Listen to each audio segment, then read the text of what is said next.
technique d'isolement par épuisement en surface. Sur milieu gélosé, nous allons voir ici la technique des cadrans avec flambage entre chaque cadran. L'objectif d'un isolement est de séparer les bactéries les unes des autres, soit séparer les bactéries composant un mélange, soit vérifier qu'une souche pure est réellement pure et non contaminée.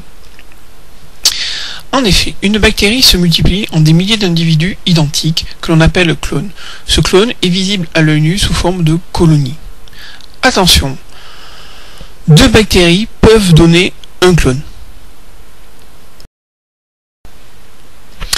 En effet, si l'on sépare physiquement des bactéries en les déposant sur un milieu de culture, ici un milieu de culture gélosé, on a des chances de séparer suffisamment les bactéries pour qu'une colonie corresponde à une bactérie.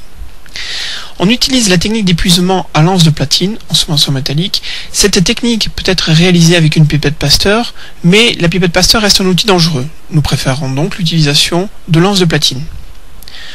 La première étape consiste à tracer sur le fond de la boîte les 3 cadrans.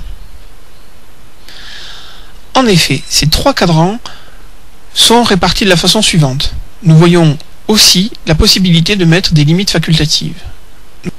Nous voyons ici l'aspect du tracé des différents cadrans vus de dessus, et nous voyons l'aspect vu de dessous où aura lieu le tracé au feutre indélébile. Pour faire un bon isolement, il faut des stries serrées. En effet, l'objectif est d'épuiser d'abord le contenu de l'euse, ensuite de séparer ces bactéries, et ensuite de les répartir sur l'ensemble de la boîte. Il faut avoir le geste souple pour ne pas abîmer la gélose. Souvenez-vous, la lance de platine possède un point d'équilibre. Il faut le trouver avant de l'utiliser. Je réalise dans le premier cadran des stries serrées et je tourne la boîte d'un quart de tour. Je flambe mon anse et je réalise le deuxième cadran et je tourne la boîte d'un quart de tour. Je flambe mon anse et je réalise le troisième cadran. Ensuite, je prends ma boîte et je la tourne couvercle en bas pour mettre à incubation. Un bon isolement est un isolement qui présente un gradient de colonies ainsi que quelques colonies séparées. Nous allons voir maintenant la manipulation. Le fond de la boîte présente les tracés des différents cadrans. Je stérilise mon anse de platine.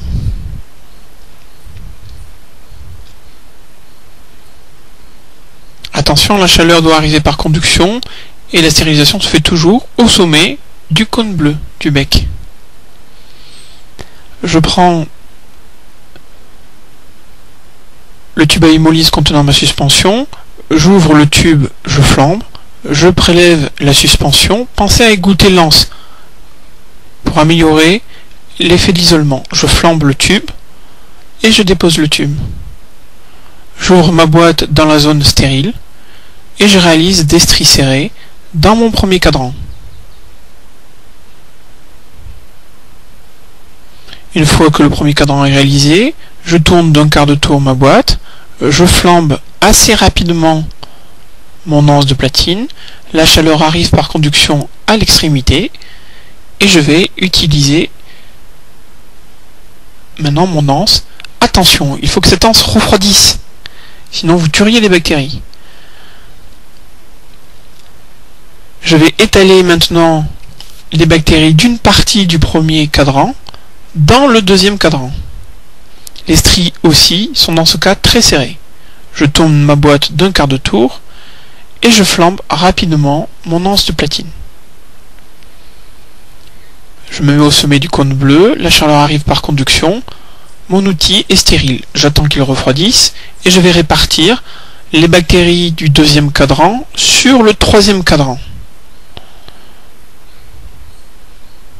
Les stries là aussi sont serrées.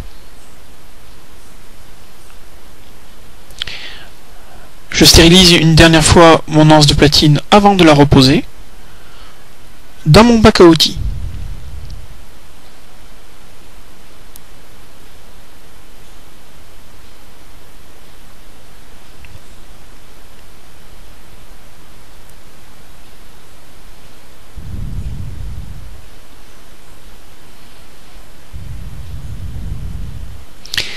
Qu'est-ce qu'un bon isolement? Un bon isolement est un isolement qui présente un nombre de colonies suffisantes, bien séparées. Il présente un gradient. Comment faire un bon isolement? Comme je vous l'ai dit, il faut des stries serrées. Il faut bien épuiser et bien répartir les bactéries. Attention, pensez à ce que l'anse soit bien refroidi. Il faut avoir le geste souple pour que l'anse glisse sur le milieu gélosé. Comment éviter le labourage? Soit vous n'êtes pas assez expérimenté, asseyez-vous bien, tenez l'anse sur son point d'équilibre, prenez votre temps, soit la gélose n'est pas assez solide, il faudra alors rajouter de l'agar. Enfin, pour éviter le labourage, vous pouvez réaliser un isolement avec une pipette Pasteur boulée, soit demander à ce que l'on ajoute plus d'agar dans la gélose.